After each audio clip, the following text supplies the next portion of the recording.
Good morning students. आज हम अर्थशास्त्र विषय में हमारा टॉपिक है स्थैतिक व प्रावेगिक विश्लेषण।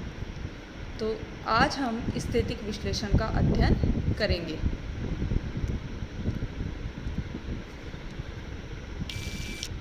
स्थैतिक विश्लेषण क्या होता है? स्थैतिक विश्लेषण समय रहित होता है तथा कुछ तत्वों को दिया हुआ मानकर चलता है।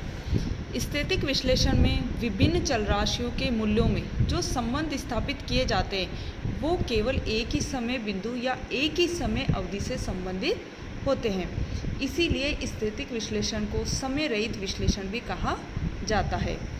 स्थैतिक विश्लेषण में हम संतुलन के कुछ नियमों का अध्ययन करते हैं।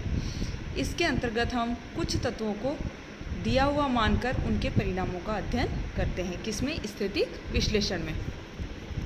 हम जैसा कि कीमत सिद्धांत में देखते हैं कि मांग और पूर्ति वक्र के परस्पर कटाव से एक वस्तु की संतुलित कीमत और संतुलित मात्रा का निर्धारण होता है, जो कि एक स्थैतिक विश्लेषण का उदाहरण है व्यष्टि अर्थशास्त्र का। स्थैतिक विश्लेषण के अंतर्गत जब हम संतुलित कीमत और संतुलित मात्रा के निर्धारण का अध्ययन करते हैं तो हम मांग को प्रभावित करने वाले कारकों और पूर्ति को प्रभावित करने वाले कारकों को स्थिर मानकर चलते हैं। जिसे मांग को प्रभावित करने वाले कारक है आय, रुचि, जनसंख्या, वस्तुओं की अन्य वस्तुओं की कीमतें आदि। उसी प्रकार से पूर्ति को प्रभावित करने वाले कारक है प्राकृतिक संसाधन, जनसंख्या, पूंजी, तकनीकी ज्ञान आदि। इस प्रकार से हम मांग व पूर्ति को प्रभावित करने वालों कारकों को स्थिर मानकर स्थैतिक विश्लेषण का अध्ययन करते हैं। स्थैतिक विश्लेषण के अंतर्गत यदि कोई परिवर्तन भी होता है तो पुनः वो परिवर्तन अपने आप ही परिवर्तित होकर पुनः संतुलन स्थापित होने का प्रयास करता है। जैसे बाजार में मान लो वस्तु की कीमत मांग और पूर्ति की शक्तियों से उस स्थान पर निर्धारित होती है जहाँ कुल मांग कुल पूर्ति के बराबर होती है। अब हम मान लेते हैं कि वस्तु की कीमत बढ़ जाती है तो मांग की मात्रा व पूर्ति की मात्रा में अंतर उत्पन्न हो जाएगा।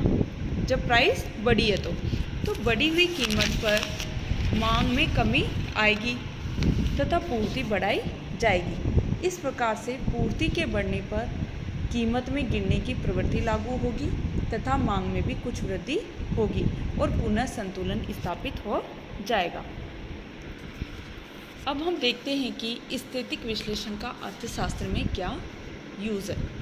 अर्थशास्त्र में एक निश्चित समय पर मांग व पूर्ति की अनुसूचियों के दिए होने पर कीमत निर्धारण का प्रश्न स्थैतिक विश्लेषण के अंतर्गत आता है।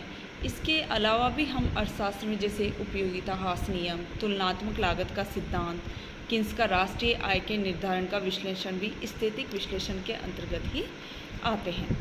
इस प्रकार से जैसा कि हम इस डायग्राम में देखते हैं कि डी मांग वक्र और वाई पूर्ति वक्र के द्वारा ई बिंदु पर जहाँ ये दोनों एक दूसरे के बराबर है वहाँ पर संतुलित कीमत ओपी व संतुलित मात्राएं ओएम का निर्धारण होता है।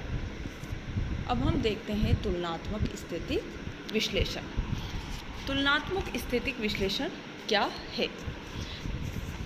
तुलनात्मक स्थैतिक विश्लेषण जैसा कि शब्द से ही अगर हम देखें तो तुलनात्मक स्थैतिक विश्लेषण और प्रावेगिक विश्लेषण इन दोनों के मध्य की स्थिति है।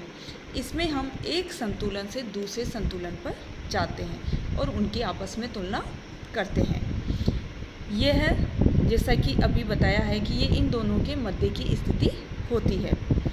इसमें एक तत्व के परिवर्तन के पथ पर कोई विचार नहीं किया जाता और ये स्थैतिक इसलिए होती है क्योंकि इसमें समय तत्व की ओर ध्यान नहीं दिया जाता और तुलनात्मक इसलिए होती है कि इसमें दो संतुलन दशाओं की तुलना की जाती है। जिसे मार्शल ने कीमत सिद्धांत में तुलनात्मक स्थैतिक विश्लेषण का उपयोग किया था, क्योंकि स्थैतिक विश्लेषण में मांग व पूर्ति की दशाएं दी हुई होती हैं, लेकिन तुलनात्मक स्थैतिक विश्लेषण में इनमें परिवर्तन दिया जाता है और नए संतुलन की पुराने संतुलन से तुलना की जाती है।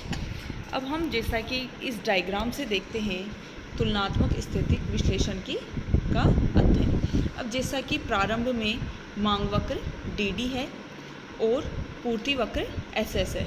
तो डी डी और एस एस एक दूसरे के बराबर बिंदु ई पर है, जहाँ पर संतुलित कीमत ओ पी व संतुलित मात्रा ओ एम का निर्धारण होता है।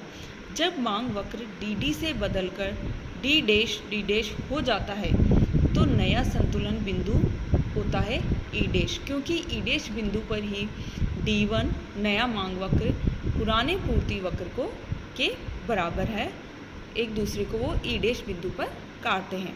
तो इस प्रकार से नया संतुलन बिंदु हो जाता है ई डैश और नई संतुलन कीमत होती है ओ पी वन और नई संतुलन मात्रा ओ एम डैश।